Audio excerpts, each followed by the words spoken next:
pode, começando, são 2h05. Em primeiro lugar, uma boa tarde a todos. Meu nome é Felipe Oliveira, sou sócio do Verano, no time de resolução de conflitos. É um prazer enorme receber a todos vocês no nosso webinar O Judiciário depois da Covid-19.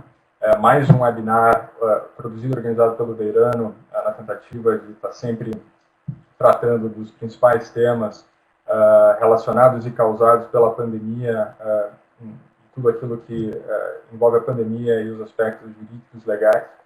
Caso vocês não tenham tido a oportunidade de entrar no nosso site, no verano.com.br, eu convido a todos vocês para que vocês deem uma olhada na nossa sessão que trata especificamente sobre a pandemia. Tem muito material lá, desde mapas interativos pela legislação que foi passada por cada um dos 27 estados tratando a pandemia, bem como outros webinars. Alguém me disse que esse é o 18º webinar que o escritório organiza nesses últimos 2 meses, tratando a pandemia, e Client Alert, enfim, para quem é do ramo, tem muita informação de qualidade lá, e eu deixo o convite para que vocês possam visitar.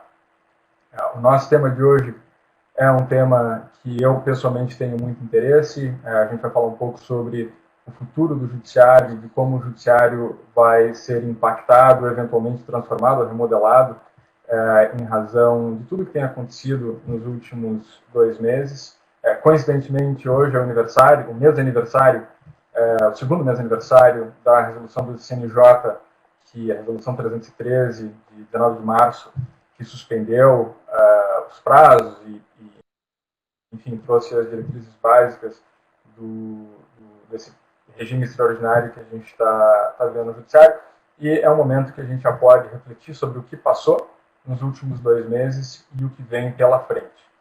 E para falar sobre isso, a gente tem um super painel aqui de realmente pessoas que entendem do assunto, e eu gostaria de apresentá-los brevemente, começando pelo Dr. Eric Navarro Volkart, que é juiz federal, doutor em Direito pela UERJ e pela Harvard Law School, nos Estados Unidos, vice-presidente da Associação Brasileira de Direito e Economia, professor, autor de livros, incluindo o excelente Análise Econômica do Processo Civil, um dos livros mais interessantes e criativos que eu pessoalmente tive a oportunidade de ler no último ano.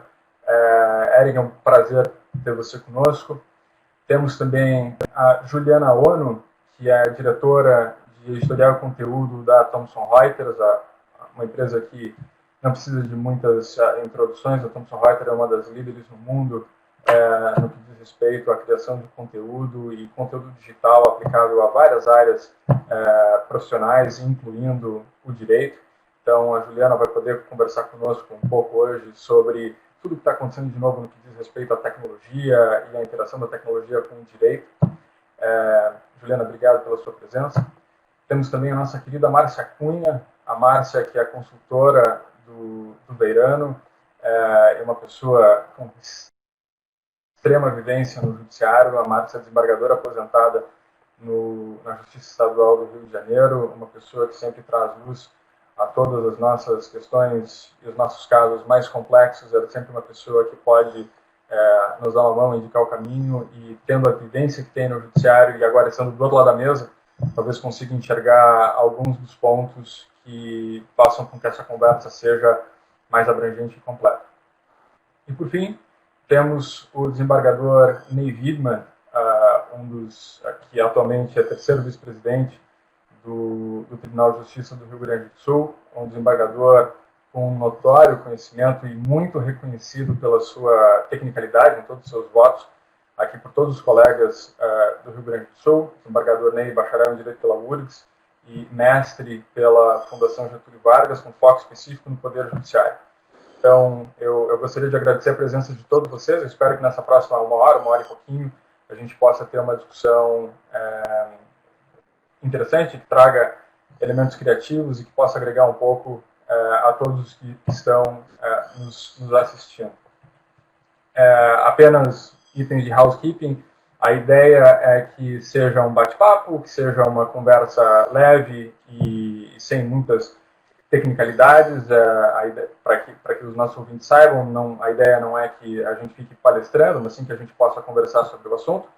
Para quem está nos vendo de casa, temos espaço para perguntas. A nossa ideia é deixar os últimos minutos desse webinar para que os nossos convidados possam responder as perguntas de vocês.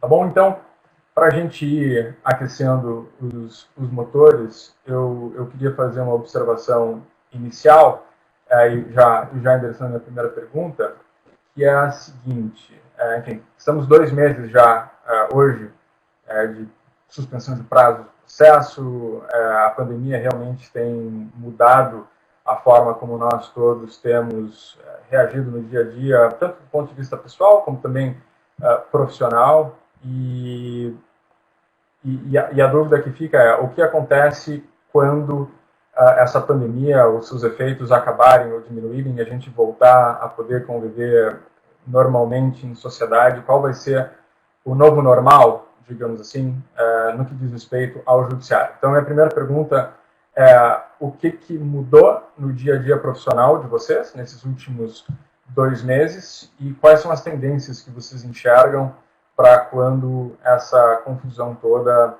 passar e por que vocês acham que isso é uma tendência? A gente vai estar mudando apenas porque é mais confortável para todos nós, porque vai gerar uma redução de custos financeiros para o Estado e para a máquina que, enfim, o judiciário acaba gerindo, ou porque isso de alguma forma vai ajudar a gente resolver o que o Eric chama no livro dele de tragédia da justiça e, enfim, esse backlog de quase 80 milhões de casos que nós temos. Claro. Bom, primeiro agradecer ao convite novamente. Espero que vocês estejam me ouvindo. Tá legal o som? Bacana. Tá dando um retorno meio estranho para mim, mas vocês estão me ouvindo, é o que importa. Felipe, obrigado. Ju, muito bom estar com você de novo. Bom te ver, ainda que seja à distância. É muito prazer em conhecer o Ney e a Márcia. É uma alegria compartilhar esse ambiente com vocês e boa tarde a todos que estão nos vendo nesse momento. Felipe, bom, primeiro em relação, vou tentar ser bem objetivo, primeiro em relação ao meu dia a dia, especificamente o meu dia a dia como juiz, ele mudou para melhor, né? Porque basicamente eu realizo todas as atividades que eu realizava antes, com mais eficiência e sem precisar todos os dias percorrer os 50 quilômetros que separam a minha casa do meu gabinete. Então isso tornou, obviamente, o meu dia a dia muito mais eficiente, porque eu consigo dedicar as horas que eu ficava no trânsito ao trabalho e ao descanso, aumentando, portanto, o meu desempenho. Não prejudicou nada o conhecimento dos meus casos, porque todas as vezes que os advogados precisam despachar, a gente se reúne por sistemas de videoconferência, inclusive, de preferência, tento marcar com as duas partes ao mesmo tempo, que era algo praticamente impossível antes. Talvez a gente tenha, em razão da suspensão dos prazos, um gabinete zerado, que é algo que era difícil conseguir quando os processos estavam todos em tramitação. Claro que agora voltando, o desafio é um pouco maior. De modo que, na minha realidade, que é uma realidade de justiça federal, a coisa parece estar funcionando bastante bem. Em relação ao que vai ficar disso tudo, é difícil dizer, né? Eu, esses dias, fiz uma live com o conselheiro Henrique Ávila, no âmbito do estudo que eu coordeno sobre direito e tecnologia, né, o New Law, e eu fiz essa pergunta a ele também. No fundo, ninguém sabe a resposta. O que a gente sabe, dando um passo atrás, é que o ser humano tem uma tendência a se apegar ao que é antigo, a não ser que ele seja obrigado a fazer alguma coisa nova, né? Então a gente tem um viés de manter as coisas como estão, mesmo que elas sejam ineficientes. A economia e a psicologia chamam isso de path dependence. Mas, por outro lado, quando a gente precisa realmente mudar, a gente muda, né? Aquilo que o Nassim Taleb chama de skin in the game. E a gente está no momento em que a gente precisa mudar. Quando esse momento acabar, o que vai ficar disso tudo? Não sei, mas acredito que ficarão as coisas com as quais nós nos acostumamos, por serem boas e não quisermos mais voltar. Ou aquilo que o CNJ decidir por política pública de Poder Judiciário que tem Entendi. que ficar. Obrigado, Eric. Se você puder fazer algum ajuste na sua configuração de microfone, ele estava falhando um pouco. Eu consegui entender no geral, mas recebi algumas mensagens aqui do pessoal pedindo para você tentar ajustar seu som.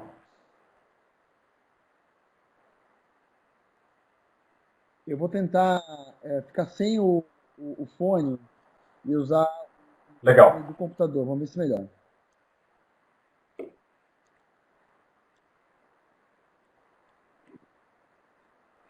Bom, agora eu me O som parece que oscila. Ele começa o volume bom e depois ele cai no meio da frase.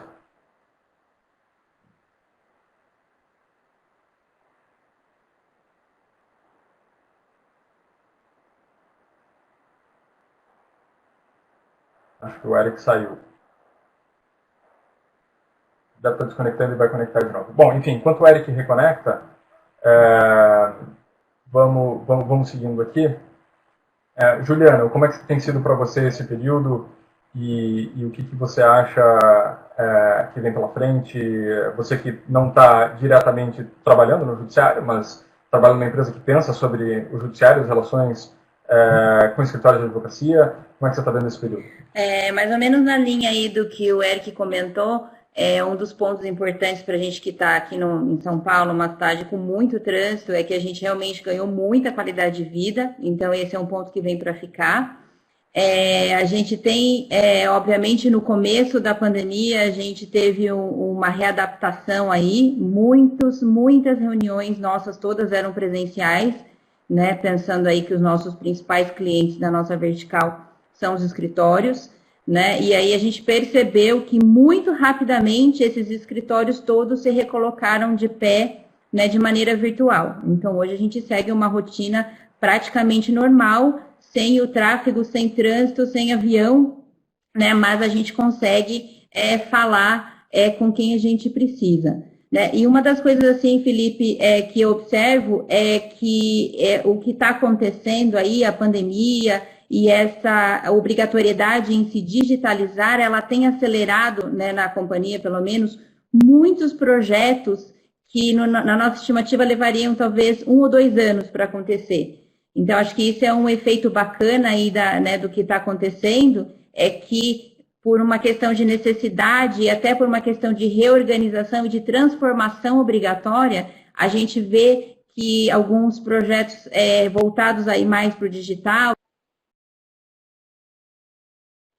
e tudo mais, que realmente a gente conseguiu colocar de pé aí com 1 mês, né, alguma coisa que a gente sabe que levaria alguns meses, né, para estar no estágio que está. Então, acho que sim, tem bastante coisa que a gente precisa ainda se readaptar, né, porque o novo normal, ele é diferente. Então, a gente precisa realmente entender como vai ser, né, sabendo que tem coisas melhores, tem coisas piores, né, Legal, então legal que vai ser diferente. Então, a gente está aí nesse processo. Do novo normal. O novo normal vai ser diferente. Eu acho que a essa altura do campeonato está claro que a vida não é como era 2 meses atrás e provavelmente não será daqui a 2 meses como era, enfim, no começo do ano. Eu acho que a gente chegou num turning point, um momento de mudança, e o judiciário acaba vindo a reboque em razão de tudo que tem acontecido, não só pelo que tanto o Dr. Eric quanto a Juliana mencionaram, de que é mais confortável estarmos todos em casa, ou pelo menos para aqueles que não têm criança pequena ou várias crianças pequenas em casa, que eu reconheço que deve ser um desafio.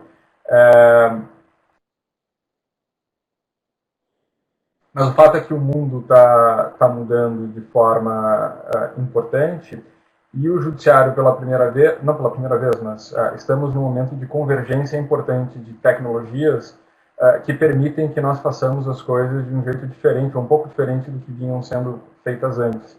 Eu não sou tão velho assim, mas já passei por algumas transformações no âmbito jurídico, legal, desde que eu entrei na faculdade no começo dos anos 2000, o judiciário e a forma como se interagia com o judiciário mudou muito. Então, quando eu entrei na faculdade, estavam começando, por exemplo, a jurisprudência a ser disponibilizada online no site dos tribunais. Vários tribunais na época não tinham uma seção de jurisprudência em que você podia acessar, e isso mudou tremendamente a forma como os advogados e os próprios juízes, magistrados, servidores se relacionam com o trabalho e com os processos. É muito mais fácil você escrever uma petição hoje ou redigir uma sentença, por exemplo, tendo esse tipo de ajuste, de facilidades tecnológicas. E agora parece que a gente chega numa encruzilhada em que a tecnologia pode vir a ser bastante útil, e a gente tem visto isso com o processo eletrônico, que de certa forma é o que tem mantido o Poder Judiciário funcionando de uma forma mais ou menos tranquila.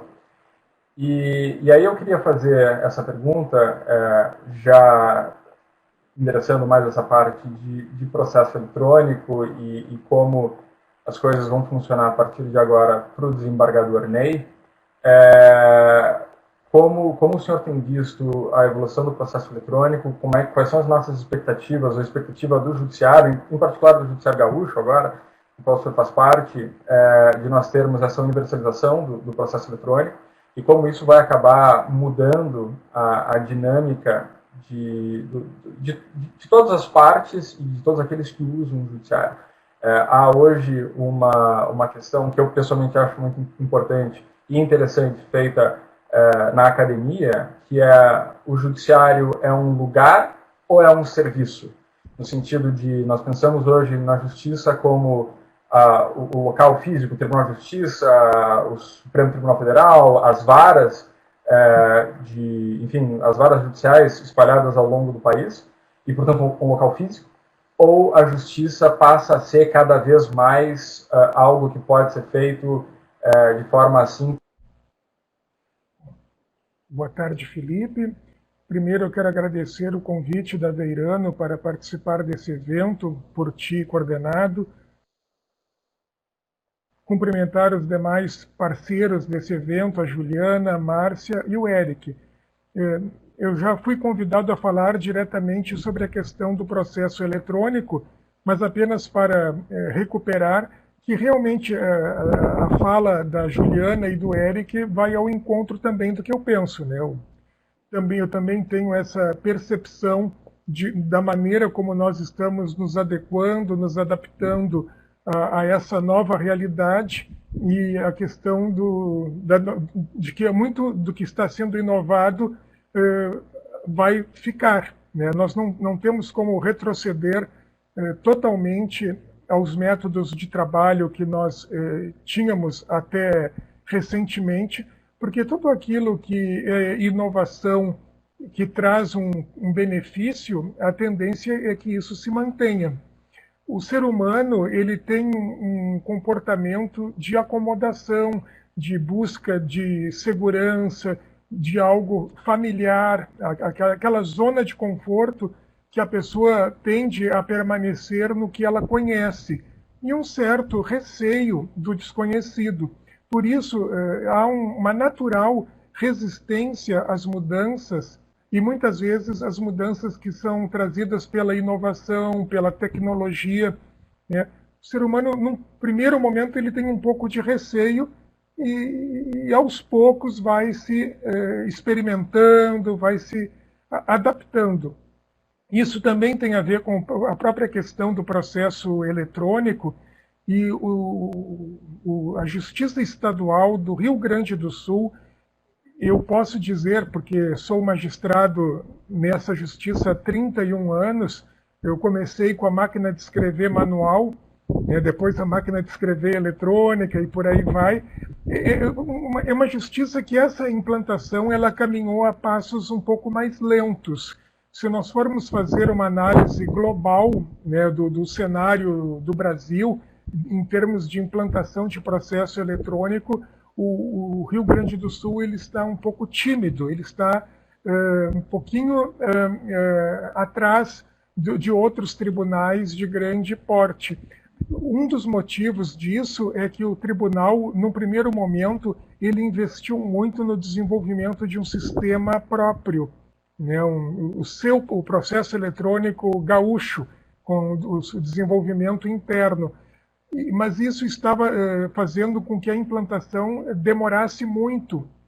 E houve um momento político na estratégia da gestão do tribunal que se optou por aderir ao sistema EPROC, que é um sistema que já estava bastante amadurecido e implantado no âmbito do Tribunal Regional Federal da 4ª Região. Então, no momento que houve essa decisão, que é uma decisão que tem cerca de 3 anos, a implantação ela avançou a passos mais largos, avançou muito mais rapidamente do que no momento anterior.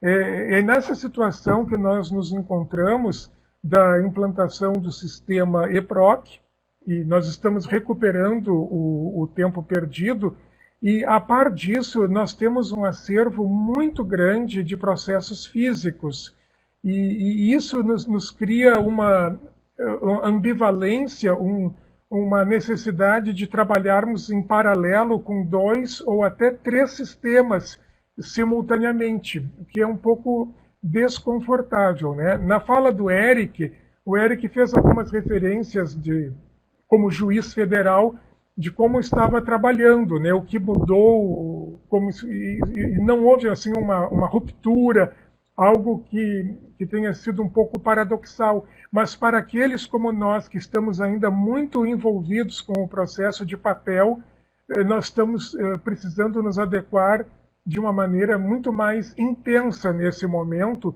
Inclusive, agora estamos começando a digitalização dos processos físicos, porque no momento que nós ainda estamos no isolamento social e com a dificuldade do retorno da força de trabalho aos prédios, ao local, como o Felipe mencionou, né, se o judiciário é um local ou é um serviço, nós ainda estamos voltando para o local.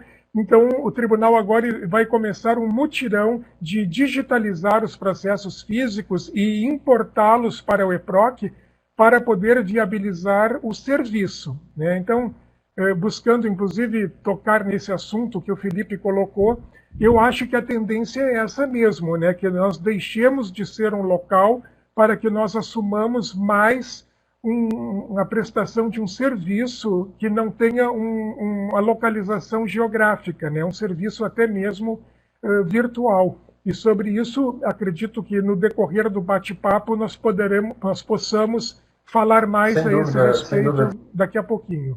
Era isso, Felipe. Embargador, obrigado pelo seu comentário inicial. Eu acho que enfim, a tendência é mesmo essa, de nós migrarmos para um ambiente cada vez mais virtualizado da justiça e que nós tenhamos cada vez menos contato físico. Acho que o judiciário vem tendo, e isso vai gerar uma série de mudanças, tanto na estrutura do judiciário, não só na forma como os advogados e as partes se relacionam com os juízes, mas eu suponho que uma série de funções e atividades que atualmente são exercidas para os servidores deixarão de ser feitas, porque essas atividades simplesmente vão desaparecer. E um exemplo talvez muito elementar seja, no processo físico, alguém precisa numerar a folha do processo. No processo eletrônico, isso deixa de ser necessário, porque a numeração é totalmente automática, e como consequência disso, aquele servidor que numerava os processos, ou ele terá que, enfim, fazer uma outra atividade, ou ele vai se tornar, digamos assim, obsoleto dentro daquele sistema. E a pergunta que eu faço a partir disso para a Márcia, e talvez a Márcia, por ter estado no judiciário, trabalhando como juíza desembargadora durante muitos anos, e agora estando do outro lado do balcão, Márcia, até onde você acha que, ou quão longe nós conseguiremos ir, e em que velocidade, no sentido de você consegue enxergar hoje que nós tenhamos, que deixem de existir, ou que seja substancialmente reduzido o número de audiências ou de reuniões entre advogados e juízes ou desembargadores, seja em sessões de julgamento virtuais ou mesmo nos despachos, quando um advogado vai conversar com um juiz, um desembargador, em um momento no decorrer do processo. Como você enxerga isso? Você acha que nós iremos, de fato, diminuir num curto espaço de tempo o nosso contato físico com os magistrados, ou você acha que isso é um processo que vai ser um pouco mais alongado e que o processo eletrônico vai seguir expandindo mais para petições? Felipe, pessoal, boa tarde. Muito obrigada pelo convite. Eu acho, Felipe, que isso veio para ficar. É uma tendência que tem vantagens e tem desvantagens. Para um país de dimensões continentais como o Brasil, você fazer um despacho com um ministro, com um desembargador, ou com um juiz de uma outra unidade da federação, até de uma outra comarca, há estados que têm uma dimensão enorme, maior do que a soma de vários países da Europa juntos em extensão territorial. Isso é uma vantagem. É uma vantagem de velocidade, é uma vantagem de custo e facilita muito a coisa. Agora, eu tenho assistido uma perda da oralidade no processo ao longo das mais de 2 décadas que eu fiquei no Poder Judiciário e agora uma aceleração nesse processo nos últimos anos, depois que eu saí do Judiciário. Eu sou uma fã da oralidade. Eu estudei processo, meu estudo do processo é bastante clássico, bastante baseado no processo italiano, e eu sou uma fã da oralidade porque eu acho que nada substitui o olho no olho. E esse relacionamento oral do juiz com a parte do juiz, principalmente do juiz com a testemunha, eu não consigo... aliás, eu vejo muita perda numa audiência onde as coisas são feitas por videoconferência, a oitiva de testemunhas, porque não é só com a voz que a gente fala, né? A gente fala com o corpo inteiro, e não é só importante para o magistrado que está ouvindo um depoimento olhar para a própria pessoa que está depondo. A postura física do réu, do autor, dos advogados das partes, quando o magistrado, alguém faz uma determinada pergunta ou quando alguém dá uma determinada resposta, fala muito para o magistrado, né? E isso eu acho extremamente fundamental e acho que é um dos prejuízos que nós vamos ter com essa tendência de fazermos audiências e sustentações orais por videoconferência. Mesmo na sustentação oral, a postura do advogado, que a gente consegue observar quando ele está presente na sala, a postura do ex-adverso enquanto está ouvindo o advogado da parte contrária, tudo isso influencia no julgamento de um bom magistrado, do magistrado atento ao que está acontecendo. E a videoconferência, seja por que método for, com isso se perde muito.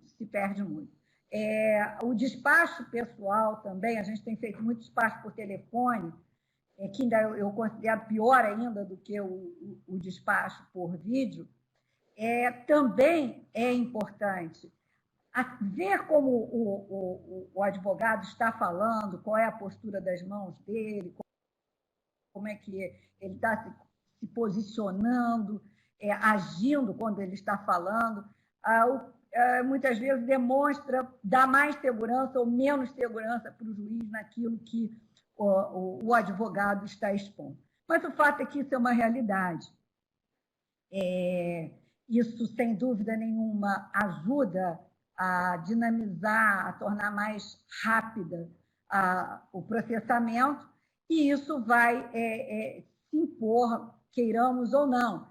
Eu também, quando entrei na magistratura, e era ainda juíza substituta na comarca da capital, fazia audiências com máquina de escrever também. E era uma penúria horrorosa, muita máquina de escrever, até sem a letrinha em cima, não dava nem para digitar. E assistir a uma evolução de qualidade material para a prestação do serviço, principalmente na Justiça Estadual do Rio de Janeiro, que foi fenomenal nos últimos anos.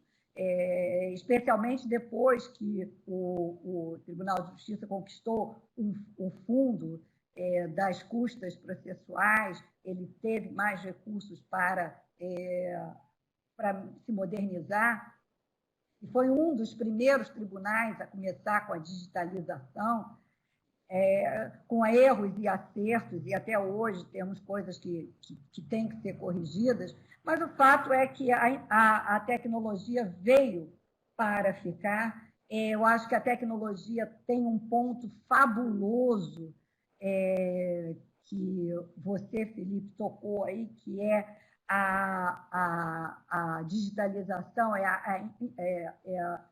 a digitalização e a informatização da jurisprudência. Então, hoje a gente sabe exatamente como o magistrado já decidiu numa causa anterior, o que é uma excelente forma de controle da imparcialidade, da coerência daquele magistrado. Se ele julga de maneira oposta ao que ele já julgou, imediatamente se pode saber, e aí o magistrado também toma mais cuidado, e quando ele muda de opinião, ele faz questão, ele é obrigado, melhor dizendo, né, que ele faça questão, ele é obrigado a justificar, olha, julguei assim anteriormente, mas mudei de opinião por causa disso ou daquilo, ou julguei anteriormente assim porque aquele caso não era exatamente assim como é esse que eu estou julgando nesse momento. Então, esse controle externo também eu considero um ponto fundamental e bastante positivo para nós.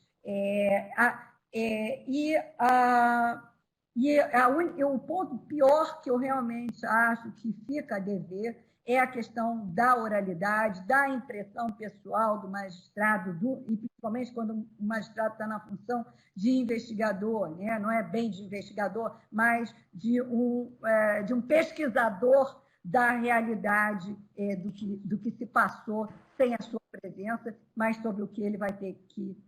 Sem dúvida, Marcos. Eu acho que talvez esse seja um ponto que a tecnologia ainda não conseguiu resolver. A nossa conexão, embora, enfim, a gente consiga fazer esse webinar e consiga falar com juízes por telepresença, não é a mesma coisa que estar fisicamente na mesma sala. Já há, no entanto, livros, enfim, há uma abundância de livros artigos e pesquisas que trazem métodos inovadores e que hoje parecem realmente sci-fi, ou seja, ficção científica para que nós possamos interagir. E quem sabe no futuro, talvez daqui a 20 anos a gente tenha uma solução, mas de fato hoje fica mais difícil, né? Ter realmente a presença, estar no mesmo cômodo é diferente do que conversar por telefone ou por enfim, telechamada Skype, Zoom, Teams, ou o que seja. Um dia talvez a gente tenha 3D, a holografia, né? Exato. Aliás, eu estou lendo um livro que chama The Future is Faster Than You Think, que trata sobre isso, e tem um capítulo específico sobre hologramas e tudo mais. Dizem os autores do livro que em menos de 20 anos nós teremos hologramas. Eu estou pagando para ver, mas há quem diga que a tecnologia está chegando próximo. Mas enfim, eu queria voltar a um ponto que o desembargador mencionou sobre, enfim, especialmente no Rio Grande do Sul e em outros estados que a gente ainda tem um volume grande de processos físicos. À medida em que os processos físicos são digitalizados, há uma desnecessidade de espaço para armazenar esses processos e, como consequência, grandes volumes de espaço que hoje existem nos tribunais e varas e cartórios, eles se tornam, de certa forma, redundantes. Nós temos visto, isso tem sido noticiado na imprensa, várias companhias que já indicaram que vão manter os seus empregados colaboradores em home office e que vão, de certa forma, tornar os seus espaços físicos, os seus escritórios, vão mudar os seus escritórios, provavelmente reduzindo o seu espaço. O senhor vê como razoável ou antecipar uma mudança de espaço físico nos vários prédios do judiciário? E essa questão me parece importante, porque eu suponho que o judiciário brasileiro gaste bilhões de reais no ano mantendo a sua estrutura física. São vários prédios espalhados pelo país inteiro, e caso seja possível nós, de alguma forma, condensarmos esse espaço físico e gastarmos menos dinheiro, eu suponho que isso seja de interesse de todos. Então, eu não sei se isso já surgiu, se houve algum início de conversa a respeito da resposta. Felipe, sou eu que falo agora. Isso. Eu imagino que essa segunda rodada parece que o Felipe dirigiu para eu falar primeiro. Felipe, a tua pergunta ela nos abre um cenário bastante desafiador de uma mudança de visão do Poder Judiciário que, sinceramente, eu acredito que ainda precisaremos de mais tempo para nós chegarmos nesse estágio. Essa visão, ela, a meu ver, é uma visão boa, é uma visão positiva de diminuição da ocupação de prédios para que o trabalho ele seja mais virtualizado, que possa ser feito de qualquer lugar, com um incremento do home office. Porém, sendo bastante pragmático e franco, não é aquilo que se apresenta no nosso horizonte no curto prazo. E quando eu falo curto prazo, eu falo nos próximos anos. Essa equação ela precisa para poderes de Estado, para organizações públicas como o Judiciário, que são extremamente conservadoras, muito arraigadas ainda a um exercício do poder também pela questão simbólica dos espaços, né?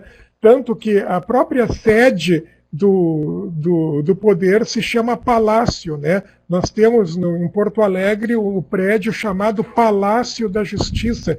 Então, mostra esse nosso perfil tão tradicional, conservador, e as organizações privadas, elas evoluem numa velocidade maior, se adaptando, se adequando a mudanças de cenário, inclusive da economia. E aqui nós temos também depois talvez um comentário do Eric, que foi mencionado que ele compõe a Associação Brasileira de Direito e Economia, é uma ABDE, e aqui no Rio Grande do Sul eu participo eventualmente dos congressos, das reuniões da ABDE e do IDERGES, que é o Instituto de Direito e Economia do Rio Grande do Sul.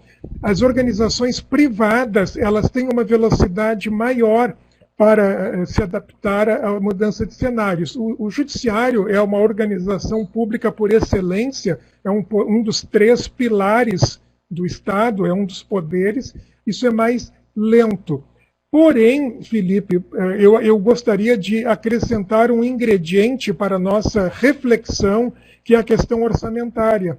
E que o Poder Judiciário ele recebe os 2/10 que são repassados pelo Poder Executivo num acordo que é feito todos os anos da LOA e da LDO, e inclusive esse ano já houve um entendimento, uma espécie de acordo entre os poderes, que os poderes têm que reduzir a sua margem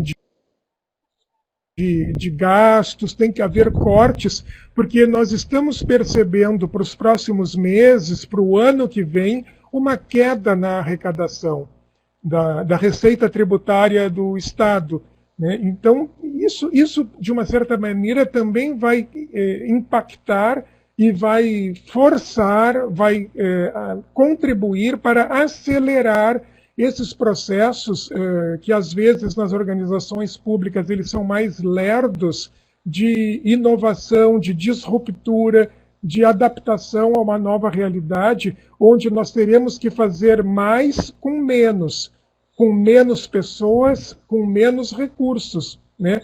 E a questão do processo eletrônico, do mundo virtual, de nós podermos trabalhar remotamente e, inclusive, até no debate, eu posso até, na próxima rodada, eu posso apresentar as ideias que nós temos de uma comarca regional, de uma vara regional. Então, é possível até o fechamento de comarcas, né?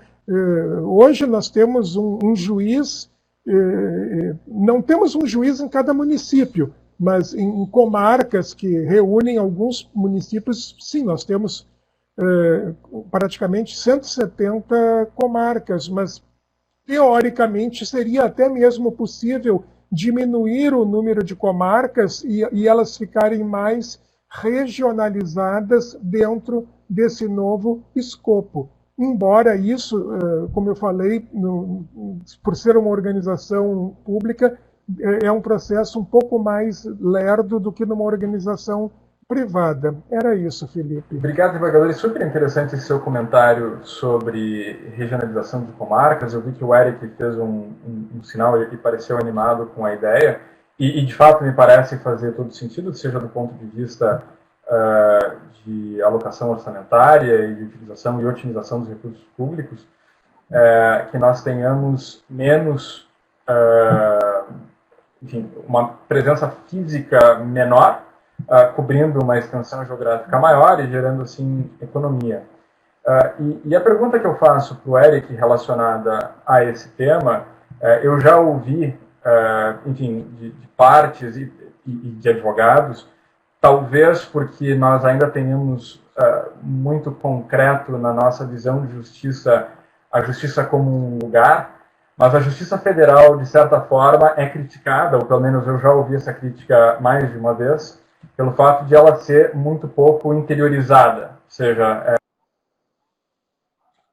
o número de unidades físicas da Justiça Federal em todo o país é substancialmente menor do que o número de unidades das justiças estaduais. Ou pelo menos aqui no Rio Grande do Sul, certamente é o caso, e eu suponho que na maioria dos outros estados também.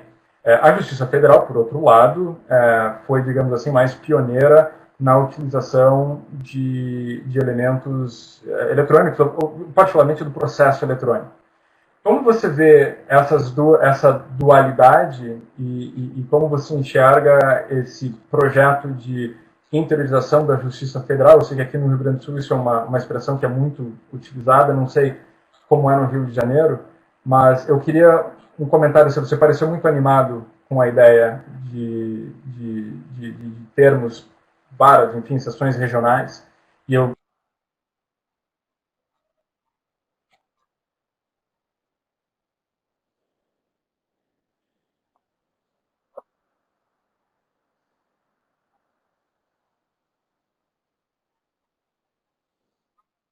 Obrigado pela pergunta, Felipe.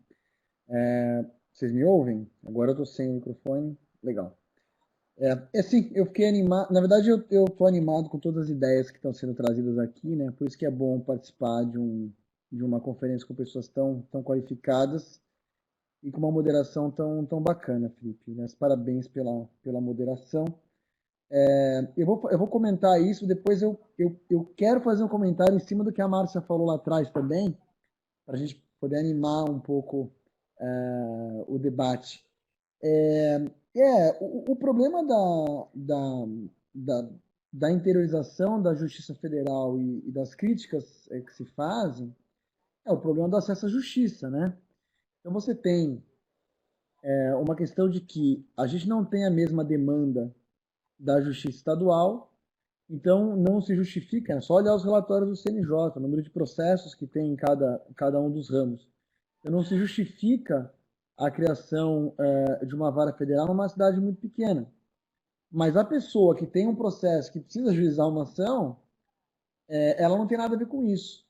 Então, se ela tem uma distância muito grande para onde o processo tramita, ela tem um problema e as soluções foram sendo dadas ao longo do tempo, né? Delegação de competência em causas previdenciárias para a Justiça Estadual, já aconteceu também lá atrás com a execução fiscal, aproveitando a capilaridade, mas me parece muito claro que hoje esse problema tem que ser resolvido com a tecnologia. Né? O judiciário, que gasta 1,4% do PIB, não justifica um investimento tão grande e com um custo-benefício tão duvidoso, exatamente por conta desse volume de demandas, né, diferente que nós temos, uma capilarização tão grande. Né? Você tem vários casos de varas federais abertas em cidades que não se justificam assim do ponto de vista do custo-benefício. E aí você no começo do nosso encontro citou o Richard Susskind, né? E eu vou citar de novo. Ele diz o seguinte: as pessoas têm mais acesso à internet hoje do que à justiça, né? Todo mundo tem um telefone celular. Então, me parece que se o problema é acesso à justiça, a gente tem que usar o meio mais eficiente para dar esse acesso. Não me parece ser construindo prédios, né, deslocando funcionários e servidores para localidades muito distantes, ressalvados, obviamente, casos específicos, né? E aí, já fazendo um pouco o link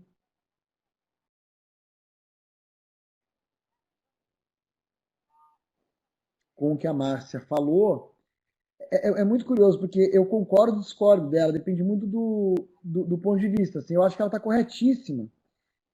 Inclusive, nas minhas aulas, a gente tem uma matéria hoje lá no nosso pós-graduação, que é de processo e neurociência. Então, a gente estuda um pouquinho como o cérebro funciona e depois tira algumas conclusões disso no âmbito da litigância. E se me perguntarem, eu vou dizer, sem sombra de dúvidas, que o contato do advogado com o juiz, uma sustentação oral, a presença física, faz toda a diferença. Absolutamente. Então, ela tem, no meu entender, a Márcia tem toda a razão. Faz toda a diferença. Agora, do ponto de vista de política pública, exatamente por fazer toda a diferença, talvez não seja tão bom. E aí eu explico, né? A questão da oralidade e da imparcialidade. Eu vou trazer rápidos dois exemplos e duas fontes. O Tribunal de Aplicação de Multas de Trânsito da Inglaterra, eles têm um tribunal só para isso. Se você fizer jurimetria, você vai perceber que motoristas mais jovens recebem penalidades mais altas para o mesmo tipo de infração.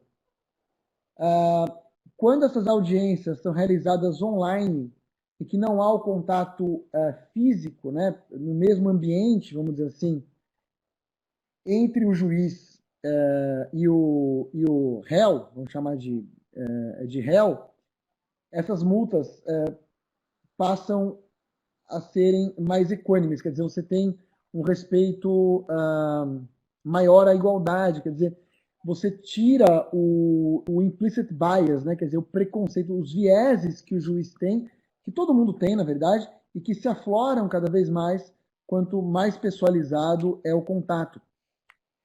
Uma outra pesquisa interessante feita pelo Cass Sunstein, que é um professor de Harvard, pela Kristen Joss, que é uma professora de Yale, e pelo Richard Thaler, que foi Nobel de Economia em 17, eles mostram que o processo judicial ele é dotado de, eles chamam de acrimony, que é um mal-estar entre as partes.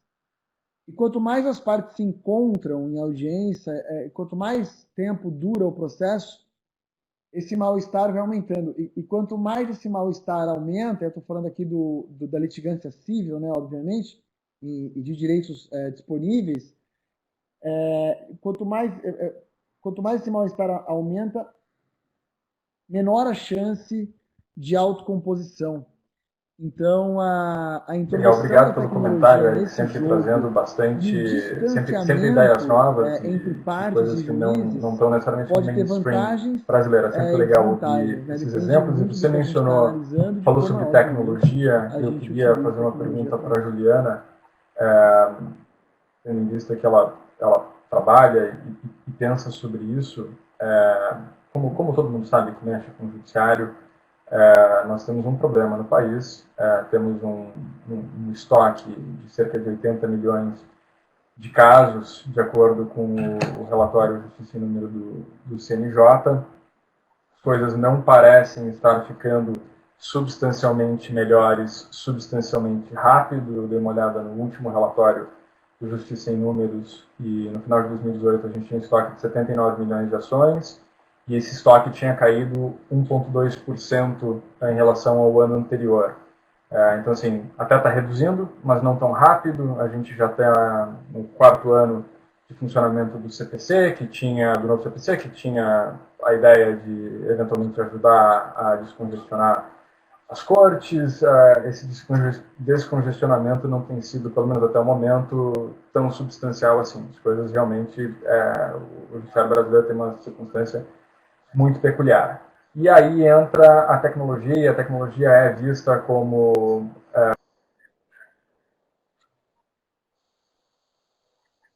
algo que pode nos ajudar a reduzir bastante esse déficit, não só a reduzir o déficit, o estoque de processos que nós temos, mas também facilitar o dia a dia de todos nós. E ao mesmo tempo em que facilita o dia a dia de todos nós, isso permite que novas ações sejam ajuizadas de forma mais fácil, o que também ajuda para aumentar o problema, né? Então, para a gente começar a tratar um pouquinho sobre direito e tecnologia e de como a tecnologia pode ajudar no processo, eu queria que a Juliana fizesse algum comentário, comentasse um pouco sobre o que vocês estão vendo, o que estão pensando em termos de inteligência artificial e de ferramentas que podem vir a ajudar a todos nós, todos aqueles que operam com direito, seja ferramentas de geometria ou ferramentas que ajudam você a pesquisar um determinado caso, ferramentas que já existem no mundo, em outros países. A própria Thomson Reuters tem uma, a Westlaw, muito usada nos Estados Unidos, da qual eu sou um enorme fã.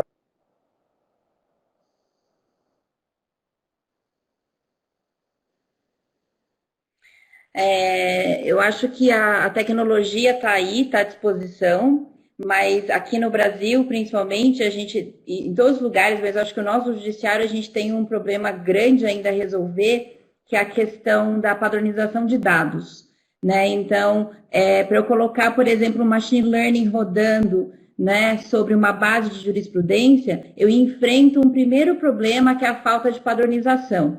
Então, a gente é muito rico em conteúdo para humanos, né? Para isso ser aproveitado pela tecnologia, a gente precisa de um mínimo de estandarização, de normalização, de padronização, para que isso vire dado e possa ser lido, né, por uma máquina.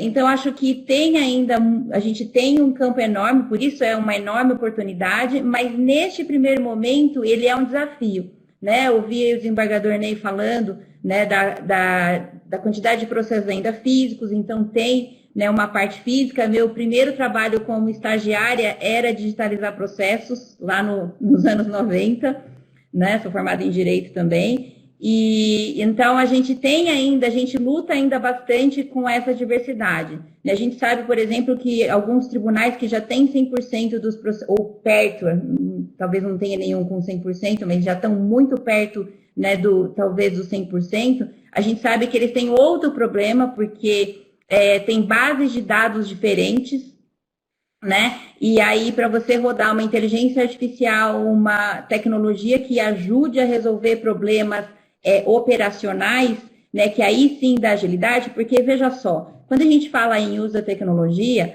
né, de maneira alguma a gente vai conseguir, né, num curto, num médio, talvez nunca, substituir, por exemplo, né, o intelecto humano, a criatividade humana e o poder de inovação que a gente tem. Isso é importante dizer. Né? Então, quando a gente fala em aceleração pela tecnologia, a gente precisa realmente começar pelas questões mecânicas e operacionais. Né? Aí sim tem muito campo, né, para a gente fazer. E quantas pessoas existem aí no planeta fazendo trabalhos que são mais afeitos a máquinas, né? Porque são mecânicos, são sempre os mesmos e com um sistema, às vezes, nem de inteligência artificial, mas um sistema de regras você já resolveria. Né? Mas a gente tem essa questão de base, né? Que é a questão de acertar os dados, né? E aí sim dá um input muito poderoso ao que a gente faz hoje. Né? Então, uma vez que os textos é a linguagem para o ser humano, né? A gente precisaria adaptar essa linguagem para máquinas. Então, quando eu falo disso, estou falando, por exemplo, para a gente poder rodar jurimetria, né? Então, para eu rodar uma jurimetria, eu consigo pegar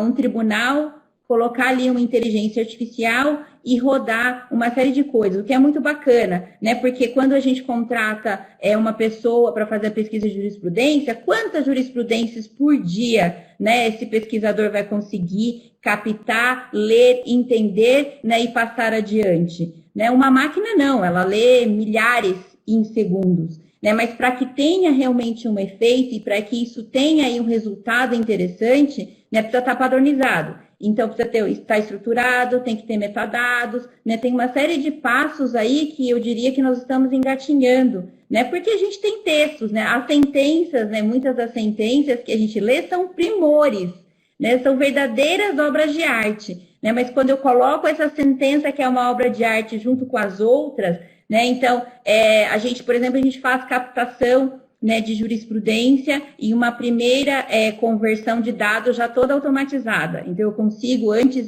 se eu conseguia pegar 50 mil documentos ano, né, a gente consegue pegar 5 milhões, né, apertando um botão. Né, mas o trabalho que a gente tem de normalização é enorme, e aí a máquina é assim, né? Se eu digo para ela, olha, aqui tá a ementa, aqui tá o corpo, aqui tá o voto, aqui tá o relator, eu digo para ela, mas num grupo de documentos, isso está disposto de outra maneira, a máquina não consegue ler. Né? Então, aí a gente tem um empecilho, porque, por exemplo, hoje, né, dos robôs que eu tenho, né, para a gente automatizar, por exemplo, esse processo de jurisprudência, eu tenho uma parte, um percentual, né, não é muito, mas eu tenho um percentual que fica para trás, porque a minha máquina não consegue entender. Né? Então, isso é importante, mas precisa, então, primeiro, realmente estruturar os dados, né? Ou passar por um processo de estruturação. Então, na companhia, a gente faz esse processo de estruturação, o que faz com que a gente demore muito mais tempo para a gente conseguir ter uma base de dados, né? Para, então, conseguir gerar uma jurimetria mínima, né? Daquele tribunal, daquele tipo de causa e etc., né? Mas, assim, por outro lado, eu sou uma super entusiasta, né, de tecnologia. Eu realmente acho que o ser humano, ele existe para coisas muito bacanas, dentre as quais trabalhos mecânicos eu acho que não é a nossa praia. Né? Como eu falei para vocês, eu comecei a minha carreira, né, de estágio numa comarca em Campinas, eu me formei na PUC Campinas, e lá, realmente, o meu trabalho era no DOS, né, digitalizando os processos e as sentenças. Então, era tudo papel, e aí o meu processo era esse, né, não tinha nem sistema de OCR nessa época, era anos 90, né? Então, a gente vê que é um processo longo, você vê, né, nos anos 90 eu já fazia isso, e a gente tem bastante ainda processos de papel.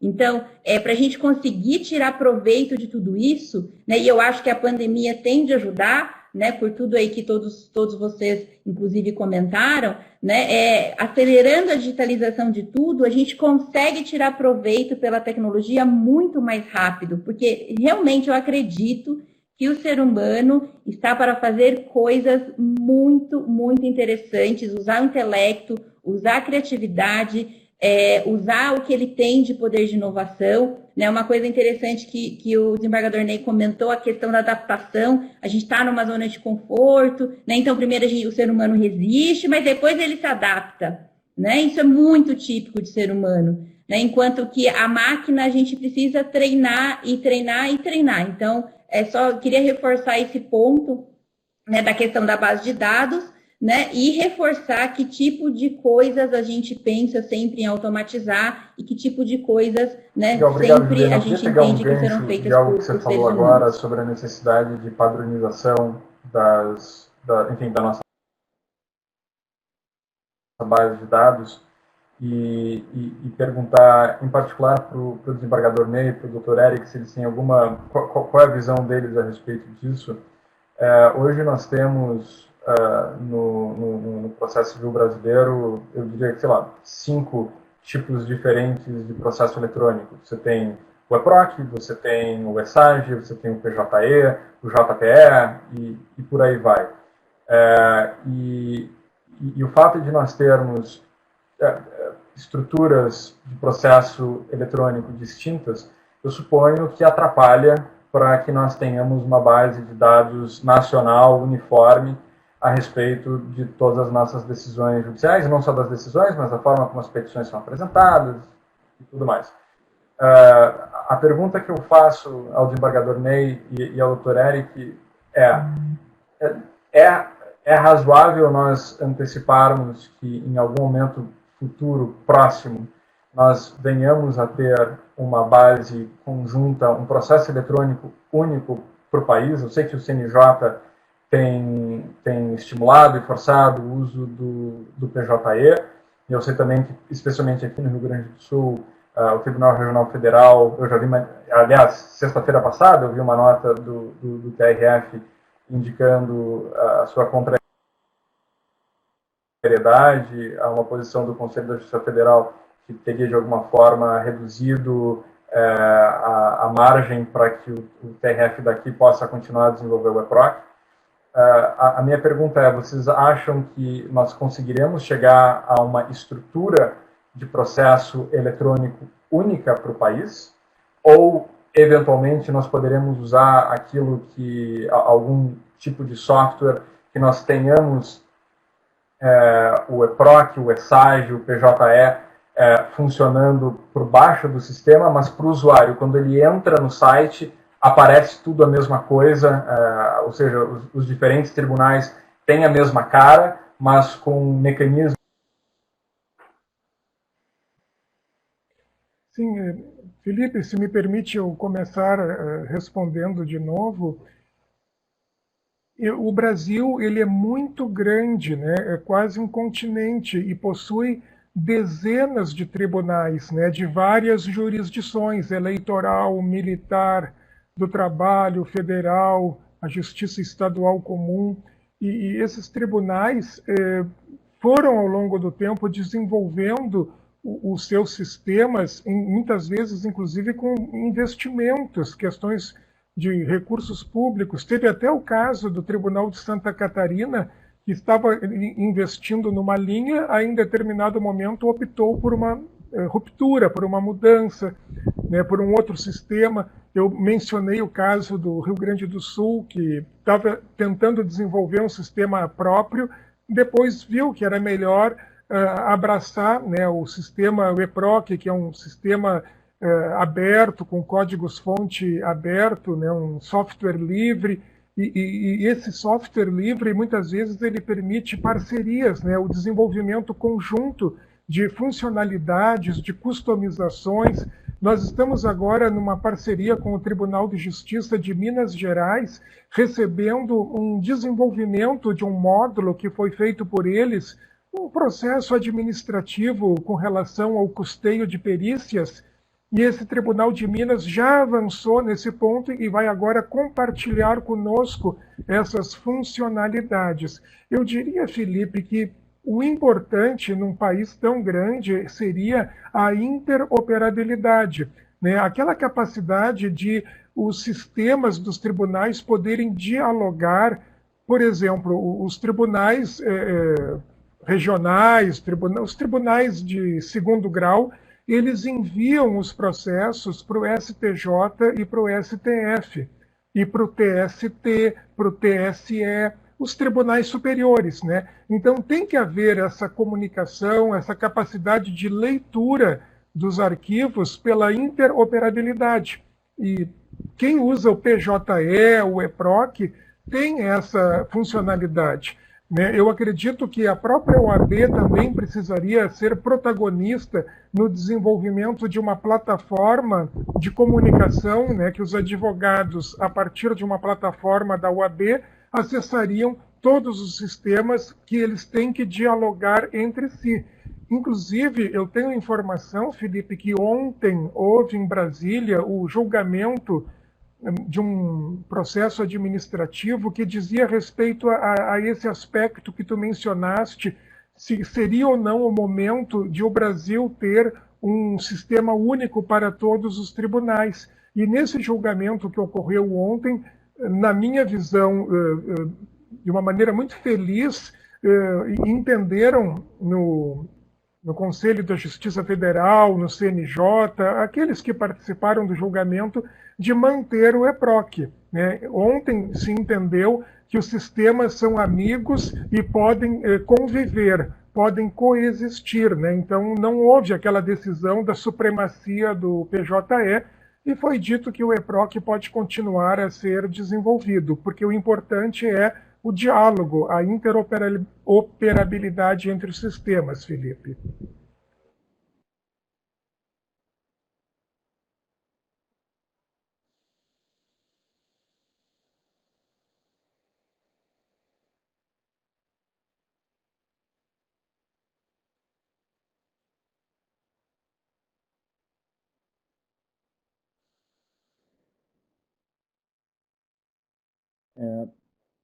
Felipe, eu acho que você endereçou bem a pergunta. Eu concordo aí com as observações do desembargador Ney, tentando acrescentar algo, né? Eu acho assim, quando a gente fala de tecnologia e poder judiciário, né? Qual que é o nosso maior problema? Nós temos 80 milhões de processos. Pensando em tecnologia, pensando em machine learning, qual é a nossa vantagem? Nós temos 80 milhões de processos, né? Então, o nosso mini e big data jurídico, ele é muito maior do que qualquer outro em qualquer lugar do mundo. Então, nós temos mais incentivos para desenvolver tecnologia e nós temos mais petróleo, né, para fazer essas máquinas tecnológicas funcionarem, que são os dados. Qual que é o problema, né? Você comentou, mas nós temos 5, 6 sistemas. Na verdade, tem mais de 50 sistemas de processo eletrônico, se você considerar todos os tribunais, todas as instâncias, tribunais administrativos, tribunais de contas, etc, etc, etc. E aí você tem o problema do ponto de vista dos dados e do ponto de vista do acesso à justiça e do trabalho do advogado. Então, eu fico imaginando um advogado ali que trabalha sozinho, né, sem grande estrutura, e mesmo escritórios que têm uma estrutura. O quanto a gente chama de custo de transação, né, o quanto que isso não atrapalha, o quanto que não se desperdiça, né, de recursos, de tempo, com tantos sistemas assim. Então, esse é o primeiro problema. Existe solução para isso, vocês colocaram bem. Inclusive, existe solução de mercado, mas eu acho que o Ney fez uma observação muito relevante. De repente, a própria OAB pode criar um sistema-chave que cria uma interface única e a pessoa usa só aquela interface e depois ela vai se adaptando a todos os sistemas. Mas a gente ainda tem o problema do acesso e da reunião dos dados. Mesmo que esse primeiro problema seja resolvido, tem o segundo problema, que é do acesso e da reunião dos dados. E esse é um tema muito técnico, eu não sou técnico para falar com tanta propriedade a respeito, mas eu sei que o problema existe, e não é só porque existem muitos sistemas, mas também pela postura dos tribunais em relação a acessibilidade dos dados. Eu ouço isso, né, dos meus amigos que empreendem na área do direito e tecnologia. Então, esse é um grande problema. Em relação à uniformização dos sistemas, né, pelo CNJ, ou se isso vai acontecer naturalmente ou não, naturalmente, né, como o Ney falou muito bem, cada tribunal tem a sua história, as pessoas que se envolveram na construção daquele sistema, existem apegos, existem regionalidades. Eu não acho que se uniformiza sozinho. Para se uniformizar, teria que ser uma coisa meio top-down, assim, realmente o CNJ fazendo esse papel. Eu acho até que a uniformização viria para o bem. A gente tem vários problemas. Tem tribunal que tem um sistema na primeira instância e outro sistema na segunda instância, né? Então tem coisas horrorosas, como a gente julga um processo, alguém apela, o tribunal imprime tudo para escanear. É uma loucura. Se a gente for explicar isso para um engenheiro, ele vai ter um infarto, não vai entender de jeito nenhum. Mas, assim, se for fazer top-down, e se o CNJ for escolher um sistema, vai ser o PJE. E aí eu vou dar apenas uma opinião, porque já na Justiça Federal já acontece esse problema. As execuções, as varas de execução penal, as varas que têm execução penal, trabalham com um sistema dentro do PJE, que foi implantado recentemente. Mas todo o resto do TRF da segunda região e o TRF da quarta também trabalham com o IPROC. E entende-se, né, pelo menos a gente acha, mas pode ser também só uma questão de costume, que o IPROC é um sistema mais avançado do PJE. Mas também não quer dizer que o PJE não possa ter outras versões mais avançadas, enfim. Eu acho que ainda que não seja o melhor sistema, se pudesse ser escolhido um só e implementado para todo mundo, seria melhor. Agora tem que lembrar que existe um custo enorme. Legal, né? muito elucidativos de implementação os comentários. De um novo sistema, mas também existe um custo enorme de nós termos sistemas diferentes.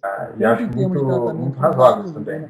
Os custos de transação para que uma corte, um tribunal hoje altere todo o esforço que vem sendo feito já há vários anos, seria tremendo, e haveria eu suponho, uma disrupção na forma com que o próprio tribunal e os advogados que lá, enfim, litigam, enfim, tem um custo de aprendizagem, um custo para migrar as decisões, as informações de uma plataforma para outra, realmente é algo que seria muito complicado e talvez uma interface que possa permitir que o advogado acesse todos os diferentes sistemas, parecendo ter a mesma cara para ele, até porque todos os sistemas, bem ou mal, oferecem ou deveriam oferecer as mesmas funcionalidades, né, de comunicação, interoperabilidade entre instâncias, e, enfim, talvez seja uma solução.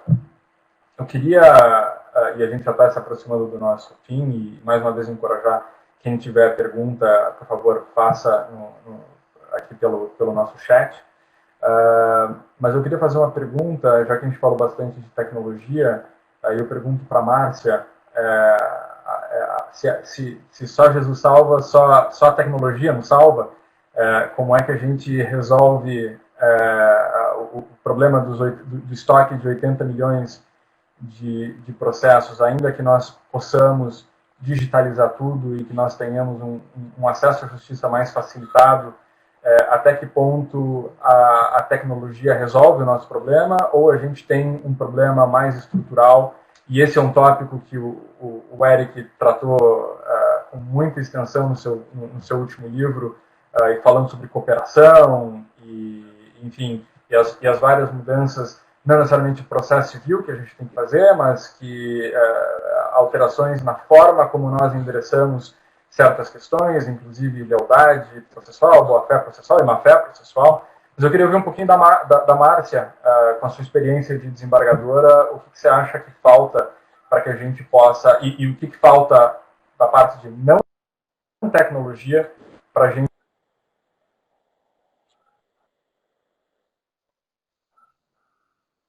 Olha, é uma lista imensa. Bom, eu acho, primeiro, a questão da tecnologia não resolve tudo a começar pela desigualdade tecnológica que a gente vive no país, né? As aulas online agora para as crianças e para os adolescentes, enfim, têm demonstrado essa dificuldade. Apesar de, como o Eric falou, todo mundo hoje tem um celular, as pessoas têm pacotes de dados de celular que não dá para rodar nada. Então, pouquíssimas pessoas têm Wi-Fi, é uma desigualdade abissal. Então, a gente pensar em acesso à justiça dessa maneira, e entre os advogados também. Agora, quando retornaram os prazos dos processos eletrônicos, a OAB-RJ fez um requerimento ao CNJ pedindo para que somente advogados que se manifestassem no sentido de ter capacidade, equipamento tecnológico suficiente, pudessem responder pelos prazos que já começassem a fluir. Porque a gente pensa em megas escritórios, megas estruturas, mas a maioria dos escritórios de advocacia não só tem um advogado, mas também com muito pouco acesso a uma tecnologia de qualidade. Aliás, não é só um problema individual, é um problema também coletivo. A gente está aqui fazendo essa webinar, toda hora congela, quer dizer, a gente tenta entrar num sistema para mandar uma petição, a gente tem que começar um dia antes, porque o sistema trava, e se for em cima da hora do prazo, a gente vai perder o prazo. Verdadeiro inferno. Então, eu acho que a gente está ainda... Nós estamos querendo correr de Fórmula 1 com um charrete. E, enfim, então temos muitíssimos problemas na área tecnológica para resolver.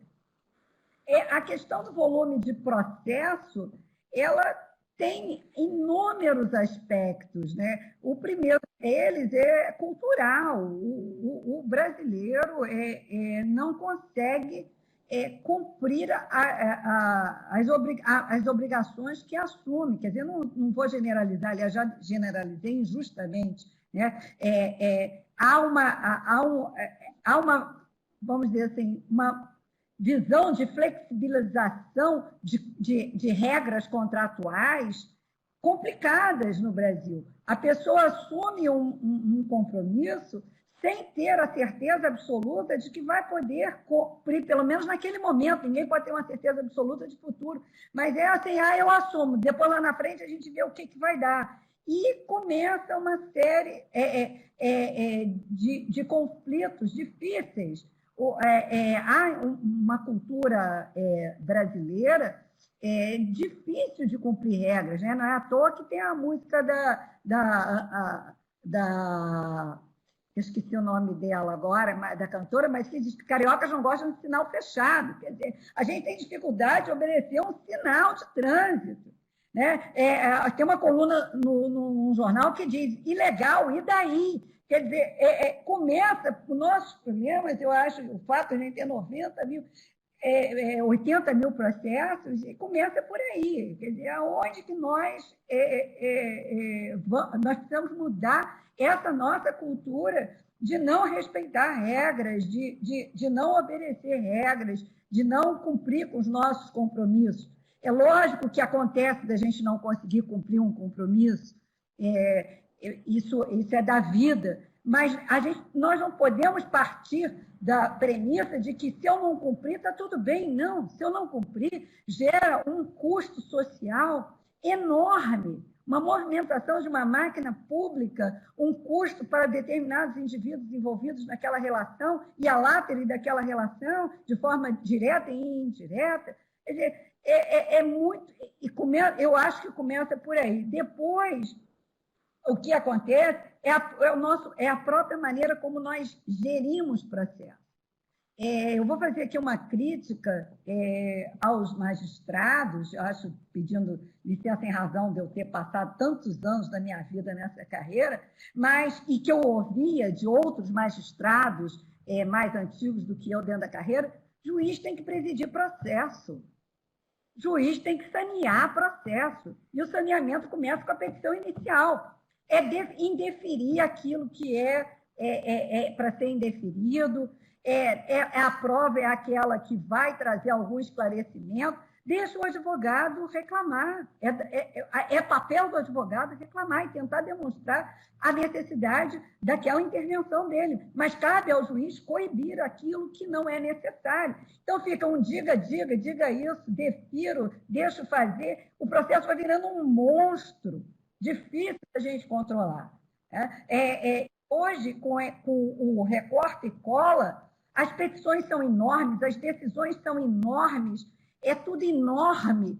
E o conteúdo mesmo, buscar o conteúdo ali dentro, é extremamente complicado. Aí vai uma crítica também aos advogados, que agora é uma classe a qual eu pertenço, fazer petições enxutas. A gente não precisa... aliás, eu acho tão engraçado isso quando eu vejo na televisão um jornalista dizer a sentença tem 150 páginas. Para mim, isso é um horror. Para eles, isso é qualidade. Quer dizer, se eu preciso 150 páginas para condenar alguém, é que eu estou condenando um inocente, não é possível. Né? Então, a gente precisa de uma reforma cultural e intelectual na forma de gerir o processo. Isso dificulta, isso assusta, perde-se tempo com esse monte de coisas. Uma outra coisa também é achar que a jurisprudência é a salvação de tudo. E cola-se jurisprudência disso, jurisprudência daquilo. Poucas são as pessoas que tomam o cuidado de fazer um disclosing, né? De olhar para ver se aquele caso realmente é igual ao que eu estou usando, o paradigma corresponde ao meu caso em que eu estou aplicando aquela jurisprudência. Faz-se aplicação de jurisprudência por emendas que algumas vezes também vai outra crítica aos desembargadores, coisa que eu também já fui, e já devo ter cometido também esse erro, que também, com 80 mil processos, é óbvio que a gente vai errar, e errar muito. Eu costumava dizer que eu errava muito mais do que eu gostaria de ter que admitir que eu errava. Mas não é possível você não errar com esse volume enorme de processo. Então, faz emendas que muitas vezes tem algo na emenda que não sequer está no corpo do acórdão. Quer dizer, então tudo conspirando para a gente falhar. E começa pela educação. A gente precisa utilizar outros métodos de solução de conflitos que não sejam contenciosos, nem seja a arbitragem e nem seja a judicialização.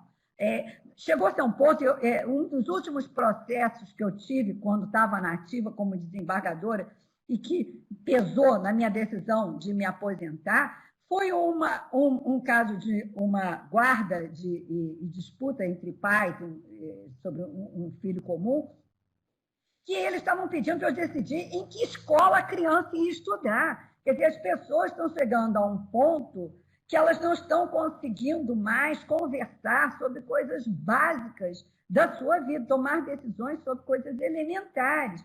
Então, e fica ali você, juiz, decidindo, olha, a criança vai estudar nessa escola, a criança vai ver o pai. Meu Deus, vamos conversar um pouco mais, né? Vamos dialogar um pouco mais. Então, eu acho que se a gente não tiver uma mudança de comportamento estrutural mesmo, vai ser muito difícil a gente conseguir dar conta de 80 mil processos, principalmente dar conta de 80 mil processos com o mínimo de qualidade que uma decisão judicial precisa ter. Uma decisão judicial, ela mexe com muita coisa. Não é só com aquelas duas partes que estão ali envolvidas no processo. A gente tem que pensar no consequencialismo das decisões judiciais. A questão é muito séria, é muito grave e não cabe aqui nesse webinar, embora tamanha problemática que nós estamos discutindo, embora a gente tenha que realmente começar com discussões assim, nós temos que ser francos, botar o dedo aonde está realmente o problema. tecnologia só, respondendo agora a sua pergunta, Felipe, tecnologia só, infelizmente, não vai resolver o problema. As questões são muito mais graves, muito mais complexas e difíceis de se resolver. A tecnologia é, sim, um instrumento maravilhoso e indispensável, mas sozinha não vai fazer muita coisa. Agora, eu acho que você quer falar. um comentário rápido, eu sei que a gente está chegando no final, mas eu queria só subscrever, eu concordo 100% com o que a Márcia acabou de dizer.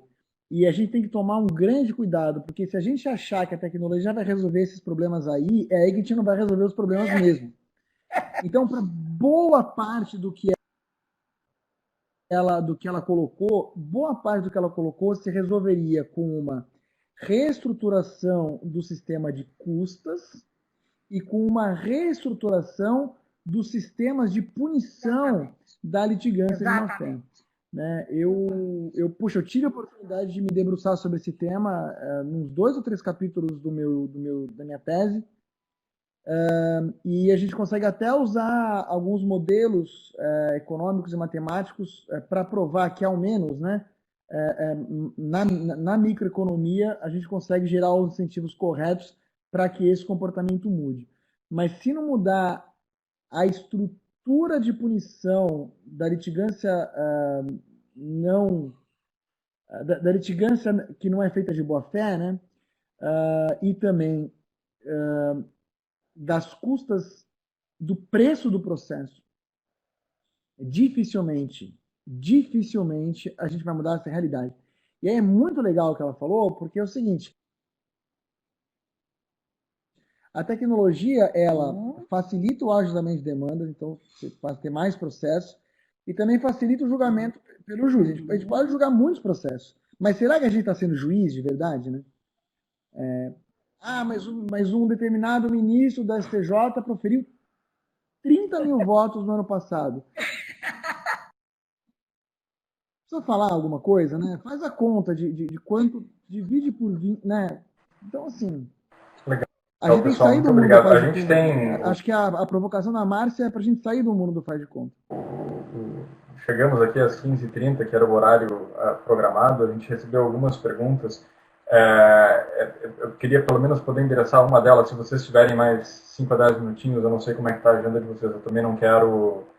E fiquem à vontade para saírem se for necessário, tá? Mas uma pergunta aqui que eu achei interessante, que eu queria pegar esse gancho do que a Márcia e o Dr. Eric falaram agora. Eu não sei se todos da sala conseguem enxergar as perguntas que estão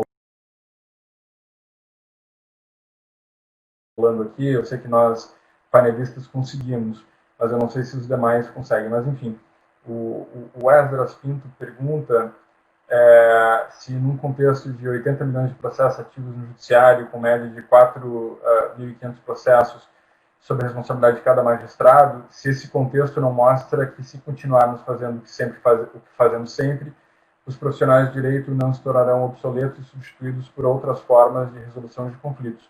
E aí eu queria pegar o gancho do que o Eric acabou de falar e do que a Márcia também falou, sobre cooperação e sobre a responsabilidade que nós, enquanto parte, cidadãos e advogados, temos que ter na forma de resolver os nossos conflitos. E, se possível, eu queria que o Eric comentasse um pouquinho, eu sei que foi tópico de um dos capítulos da tese dele, sobre formas alternativas de resolução de conflitos e, particularmente, sobre formas que entes privados têm utilizado para resolver conflitos. Se você puder falar um pouquinho, por exemplo, sobre a experiência do eBay, que talvez seja a experiência mais relevante no mundo, e de como eles resolvem um número gigante de controvérsias sem a participação do judiciário, isso talvez seja um aspecto interessante que endereça a pergunta aqui de um dos nossos ouvintes. Claro. Eu acho que, primeiro, um comentário que é o seguinte: se a gente quiser resolver qualquer coisa dentro do sistema de justiça, não vai adiantar a gente ficar fazendo palestra e dizendo, olha, as pessoas têm que ter bom senso, as pessoas precisam litigar de maneira mais ética. Dentro do jogo do processo, se pensar no juiz e nas partes e nos advogados, as pessoas, na média, elas vão fazer aquilo que vale a pena. É isso que elas vão fazer. Então, se você não muda a estrutura de incentivos, você não corrige de maneira escalada padrões de comportamento. Você não faz isso. E a questão do eBay é um ótimo exemplo dos meios alternativos de solução de conflitos e das ODRs, né, as Online Dispute Resolution Systems. Por que o eBay criou uma forma de resolução online de disputas? Né? Por que inventou? Por que ele gastou dinheiro com isso? Por um motivo muito simples. Ele criou um negócio de comércio eletrônico em que as pessoas perceberam que elas teriam problemas, como em qualquer relação comercial, e elas não teriam como solucionar esses problemas, porque o valor da compra e venda é muito baixo, não vale a pena ir ao Poder Judiciário, ou porque alguém que está comprando está num país, alguém que está vendendo está em outro país, quer dizer, como é que você vai resolver esse problema, como você vai cumprir essa decisão? E ele percebeu que se ele não arrumasse uma solução para esses litígios dentro do próprio sistema, o seu negócio ia naufragar.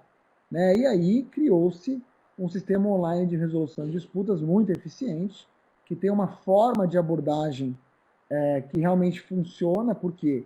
Porque ela é baseada na diminuição das assimetrias informacionais. Então, as pessoas que estão em litígio passam a ter acesso às mesmas informações e começam a achar um common ground, ali, uma janela de acordo, e elas vão perceber que vale muito mais a pena elas chegarem ali a uma solução amigável do que escalar esse conflito. Ao longo do tempo, muitas empresas adotaram os seus próprios sistemas, existem tribunais online pelo mundo. Eu vi que naquele ótimo documento que você fez para endereçar os nossos debates, você colocou lá o exemplo do Tribunal Civil de British Columbia, né? O Tribunal Civil de British Columbia ele tem uma fase pré-processual que é muito parecida com a do eBay, né? Que usa esse sistema de tentar te esclarecer a respeito dos seus próprios direitos, depois diminuir as assimetrias informacionais, para tirar aquele otimismo, né, que a parte tem de achar que sempre tem razão, necessariamente. E passando até mesmo para sistemas públicos. Eu acho que a gente tem um ótimo exemplo no Brasil que vem funcionando muito bem, que é o consumidor.gov. O consumidor.gov registra 80% de sucesso na consecução de acordos ali entre consumidores e empresas. Imagina, processos que iriam para o Poder Judiciário, que atolariam os juizados especiais. Mas o juizado é gratuito. É gratuito para parte, mas não é gratuito para a sociedade. São mais de R$ 1.000, R$ 1.500 por processo, julgando muitas vezes causas que sequer têm esse valor, mas que obviamente têm que ser solucionadas, não necessariamente pelo Poder Judiciário.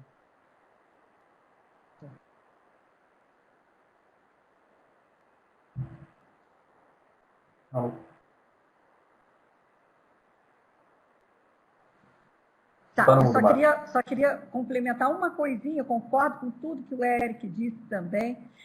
Continua no mudo, Márcio.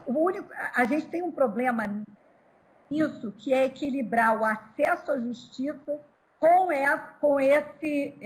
esse controle da iniciativa, né?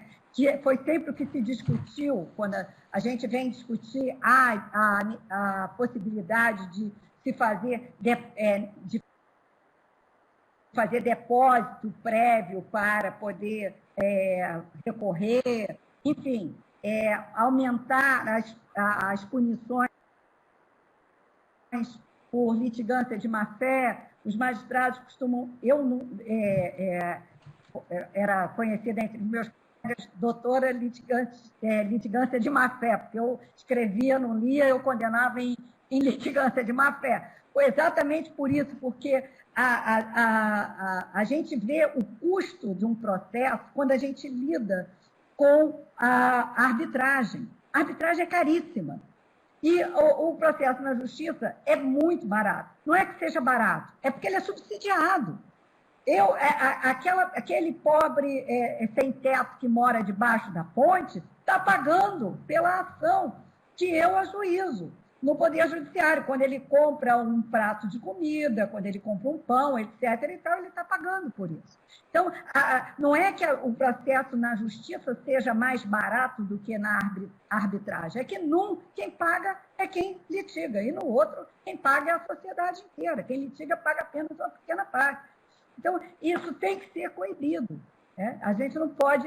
além do que, existem milhares de pessoas que realmente precisam, com muita urgência, de uma decisão judicial e que são atrapalhadas por aqueles que ficam ali litigando de má-fé, tomando tempo desnecessário de toda essa estrutura. Mas, enfim, existe essa ponderação. Eu também não posso tomar medidas econômicas ou punitivas que venham a limitar o acesso à justiça. Esse é um equilíbrio bastante sensível, eu acho que é a grande dificuldade que a gente tem de encontrar isso. E é a grande dificuldade que, muitas vezes, meus colegas tinham, maior do que a minha, de condenar numa litigância de má-fé ou deixar de condenar numa litigância de má-fé, porque realmente é algo que pesa. Quer dizer, será que o feito estava de má-fé ou não? Enfim, não é simples como a gente está discutindo aqui, né? Teoricamente, tudo. Agora, na hora que você vai ver lá em cima do processo e tal,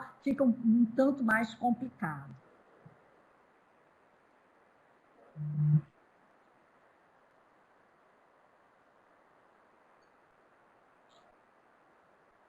Aqui. Obrigado, Márcia.